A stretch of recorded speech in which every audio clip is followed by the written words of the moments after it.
बोलिए सद्गुरुदेव की जय।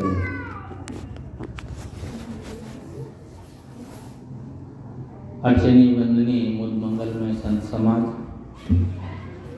सत्संग प्रेमी बंधुओं एवं श्रद्धा मूर्ति देवियों,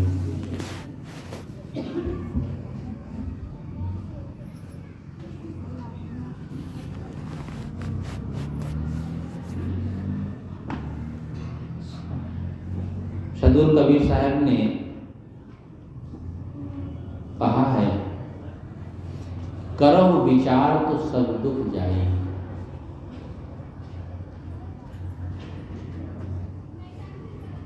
इस शाखी की 1/4 अंश है ये। हम सत्संग क्यों सुनते हैं और किस लिए सुनते हैं? सत्संग सुनते हैं, बैठते हैं, पुस्तकें भी पढ़ लेते हैं। आजकल जो यूट्यूब, फेसबुक आदि में भजन प्रवचन आते हैं उसको भी देख सुन लेते हैं। सब करते हैं लेकिन एक काम नहीं करते हैं। ये सब देखने सुनने के बाद उस पर विचार नहीं करते। विचार न करने के कारण केवल वह सत्संग हमारे जीवन में ऊपर ऊपर ही रह जाता है।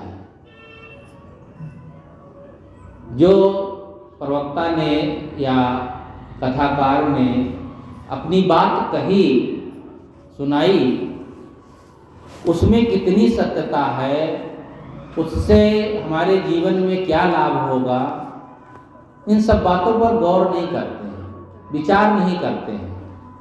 और बिना विचार के बस जो जिसमें अच्छा लगता है, जो बातें आनंददायक लगती हैं, बस मनोरंजन कर लेते हैं, बस छोड़ देते हैं कि हाँ हमने सत्संग सुना, हम भी सत्संग सुनते हैं।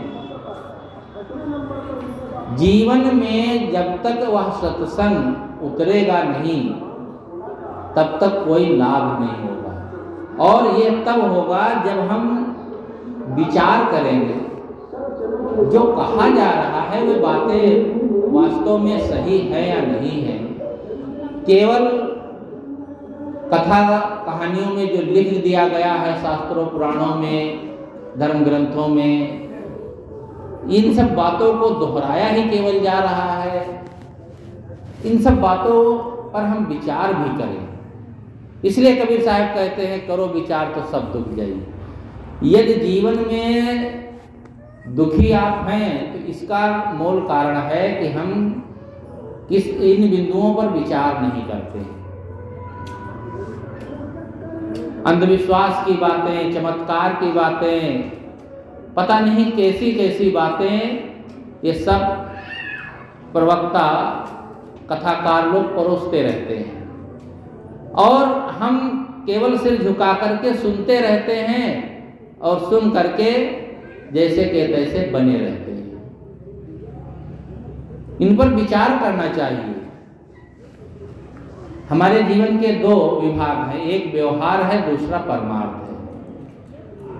देखा जाता है कि व्यवहार जब करना होता है तो हम बहुत सोच समझ के करते हैं।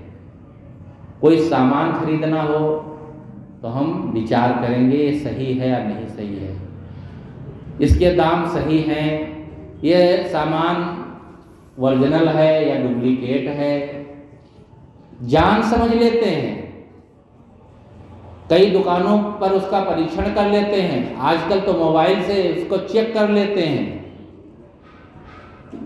लेकिन जब वही बात आती है, धर्म की बात आती है, तब हम बिल्कुल आंख मूंद लेते हैं। बस सत्य वचन महाराज कहते हुए और जय जयकार करते रहते हैं, तालियां पीटते रहते हैं। एक बार गुजरात में हम लोग गए तो सत्संग हो रहा था, तो वहाँ बड़ी काफ़ी भीड़ थी, 1000-1500 आदमी बैठा था। माताएं बहुत बैठी थी।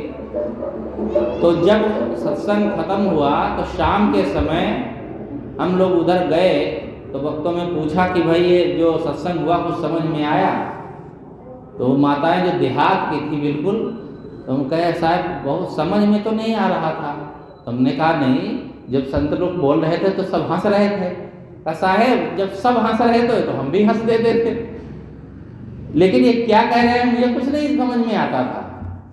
देहात के गुजराती भाषा समझने वाले, मतलब दूसरे लोग हंस रहे हैं तो हम भी हंस दिए, दूसरे लोग ताली बजा रहे हैं तो हम भी ताली बजा दिए। क्या बात कही जा रही है कुछ पता नहीं है। और यही कारण है कि आज तक जीवन में बदलाव नहीं आता है। सत्यवचन महाराज की कहानी गुरु जी सुनाया करते थे। एक व्यक्ति बैठा था सामने, तो बात बात में सत्यवचन महाराज बोल देता था। जब उनका कोई थोड़ा सा प्रसंग पूरा हो तो उन्होंने सोचा वक्ता ने कि ये सत्यवचन महाराज बोलता है कि इसको ये कुछ समझता भी है। तो उन्होंने अपना पॉइंट बदल दिया और कहा देखो एक व्यापारी था, उसके दुकान के सामने 5-5 किलो के गुड़ के चाक पड़े थे। तो उसने फिर कह दिया सत्यवचन महाराज, सिर झुकाए बस उसका जैसे हुआ कि पूरा हो सत्यवचन महाराज बोल दे। उन्होंने कहा कि वो चाक पर मक्खियां आकर के बैठ गई और एक एक चाक को लेकर के एक एक मधुमक्खी उड़ गई। कहा सत्यवचन महाराज। तो वो समझ गए कि इसका सत्यवचन महाराज क्या है। यही दशा हम सबकी है। हम बोलते तो नहीं हैं बीच बीच में, लेकिन हम उस पर सोचते नहीं हैं। सोचना भी चाहिए। इसलिए साहब कहते हैं करो विचार तो सब डूब जाए। व्यवहार में भी जल्दबाजी में कोई काम कर दिया जाता है, बिना विचारे बोल दिए, बिना विचारे कोई काम कर दिए तो काम बिगड़ जाता है, नहीं बिगड़ जाता है। सोच समझ के करना चाहिए। यह बिना विचार के करने से भी नुकसान होता है। एक माता थी तो उसके घर में एक नेवला पला था। नेवला और सांप की जानी दुश्मनी है। यहाँ कुछ और कहते होंगे नेवला के। तो वो नेवला घर में घूमता रहता था और उस माता कुछ खाने पीने को दे देती थी। संयोग से उसके एक छोटा सा बच्चा था, तो माता पालने में लिटा करके पानी भरने के लिए पीने का पानी थोड़ा दूर से लाना पड़ता था। घड़ा लेकर निकल गई। इधर नेवला घर में ही था और वहाँ पर एक सांप निकला। तो नेवले ने सोचा ये सांप हमारे मालकिन के बच्चे के पालने की तरफ जा रहा है और काट लेगा तो बच्चा मर जाएगा। हित अनहित पशु पक्षी जानते हैं, सब जानते हैं। वो समझ गया ये मालकिन के बच्चे को नुकसान पहुंचाएगा।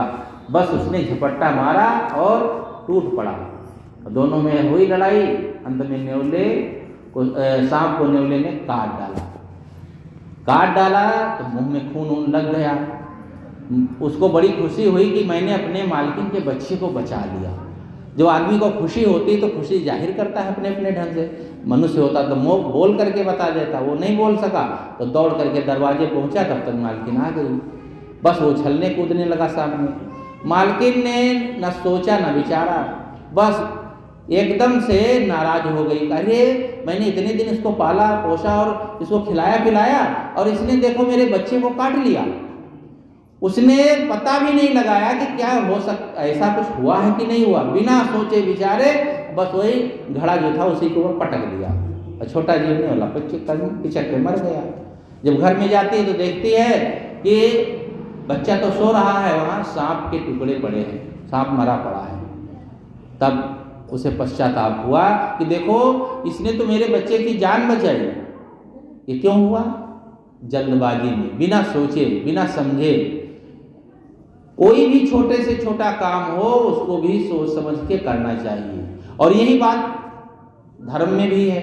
बिना सोचे समझे हम करते चले जाते हैं। सब लोग जा रहे हैं कुंभ मेला, हम भी जा रहे हैं। कितने लोग पैदल जाते हैं, टिकट नहीं मिला तो 1,500 किलोमीटर मोटरसाइकिल से जा रहे हैं, क्योंकि सब कर रहे हैं।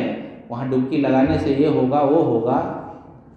ये धर्म और के मेले होते हैं, जो जहाँ फंक्शन होते हैं वहाँ जाना चाहिए। कुछ सत्संग भक्ति की सुनना चाहिए, ये तो ठीक है, लेकिन देखा देखी सुनी सुनाई बातों में आकर के आदमी कितना भटक रहा है, कोई अपना सोच विचार नहीं है, कितना कहा जाता है लेकिन लोगों के समझ में आता ही नहीं है। सत्य बात समझ में नहीं आती है, लोगों का झुंड देख करके, लोगों का बस मजमा देख करके बस हम उसी में कूद पड़ते हैं। बस यही कारण है कि आज तक सत्संग हमारे जीवन में उतर नहीं पाया है, बिना सोचे समझे। राजा सगर की पत्नी को 60,000 बच्चे एक साथ पैदा हो गए। क्या ऐसा प्रकृति का कोई नियम है? ऐसा होता है? पता नहीं क्या क्या बातें कही जाती हैं। सुबह सूरज उगा और हनुमान जी को लगी थी भूख, बस उन्होंने देखा है कोई फल जैसे है लाल लाल और निकल गए। पृथ्वी से 13 लाख गुना बड़ा दागता हुआ आपका गोला सूरज, हनुमान जी निकल गए। प्रातः काल भक्ष लिए तो तीनों लोग भय अंधियारा तो हो ही जाएगा। कोई सोचता है, नहीं समझता। गाते हैं सुबह से शाम तक, ये सब चलता रहता है। रामायण का पाठ हो, कहीं भी हो, कुछ सब होता रहता, गाते रहते हैं, झूमते रहते हैं, इन सब बातों पर विचार ही नहीं करते हैं। तो जीवन में कैसे हम समझेंगे? ध्यान साधना सत्संग भी तभी बनेगा जब यह खल पतवार की तरह जो वाणियां फैली हैं इनको हम नष्ट करेंगे। खेत में खरपतवार हो जाता है तो दवाई डालते हैं ना, उसको साफ करते हैं, तब फसल अच्छी होती है। खरपतवार भी खूब उसमें उग गया हो और फसल आप बो दिए हो तो होगी नहीं, खाने भर की भी नहीं होगी। उसके लिए दवाई डालकर सफाई, पहले तो हम निराई होती थी, निराई करो या दवाई डाल के सफाई करो, तब फसल बढ़िया होती है। ये सब खरपतवार की तरह वाणियां फैली हुई हैं, इनको दवाई डाल करके, ज्ञान वैराग समझ की दवा डाल करके इसको समाप्त करना होगा, तब जाकर के उसमें से सारा आपको निकाल पाएंगे। नहीं तो बस कहते रहेंगे, सुनते रहेंगे, जीवन ऐसे ही बीतता चला जाएगा। तो साहब कहते हैं करो विचार तो सब दुख जाइए। विचार हम करेंगे तब सारे दुख मिटेंगे, नहीं तो ऐसे ही जीवन हमारा बीत जाएगा। आदमी आज तक क्यों भटक रहा है?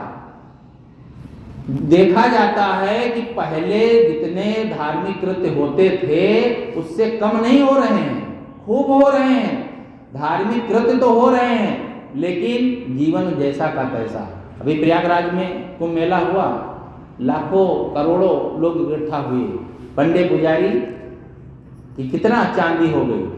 अरे यहाँ तक कि वहाँ दातून बेचने वाला कह रहा था हम 60,000 1 लाख रुपए कमा लिए, 2 लाख कमा लिए, कोई कहता था 5 लाख कमा लिए। एक आदमी ने कहा, कोई छोटा सा व्यापार बता रहा था, उसमें उसने फॉर्च्यूनर खरीद ली, 40-50 हज़ार की, 40-50 लाख की तो आती होगी। और बताओ कितनी कमाई लोग कर लिए। चलो उन्होंने तो मेहनत किया, चंदन लगा करके 50-50 हज़ार लोग कमा लिए। अब ये सब भेड़िया धसान की तरफ जा रहे हैं, सब कमाते रहते हैं। ये तो चलो मेहनत करके कमा रहे हैं। ऐसे लोग हैं वो चोरी भी किए हैं, वहाँ के जाने वाले यात्रियों को, तीर्थ यात्रियों को लूटे भी हैं, और ये सब तीर्थ में हुआ है, होता भी है।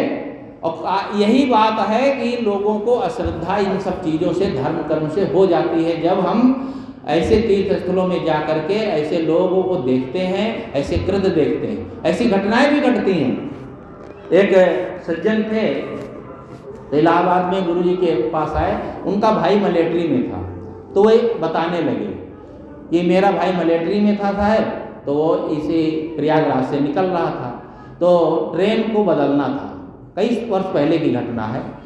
तो 4-5 घंटे का टाइम था, तो उसने सोचा कि अरे चले त्रिवेणी में नहा लेते हैं। संगम में लोग कहते हैं नहाने से पुण्य मिलता है, पाप धुल जाते हैं।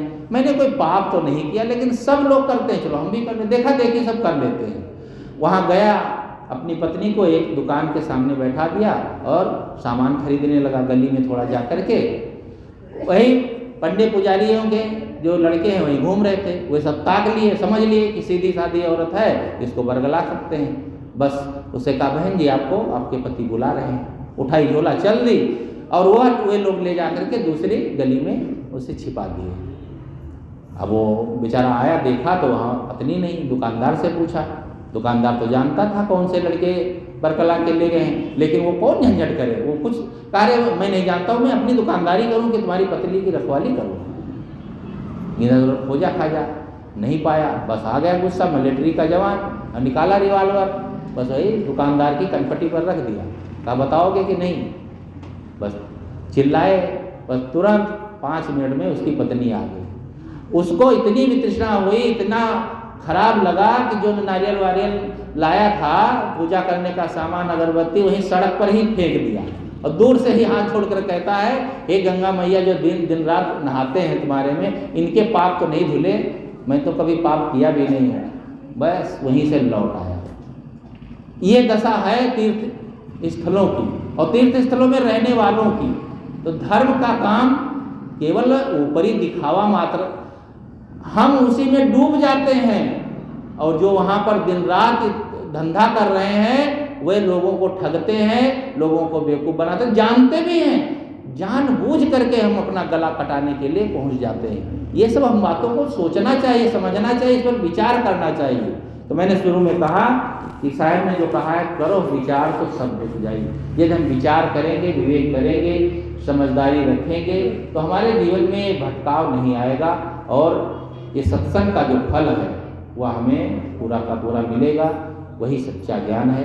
मैं अपनी बात यहीं पर समाप्त करता हूँ। बोलिए सद्गुरुदेव की जय।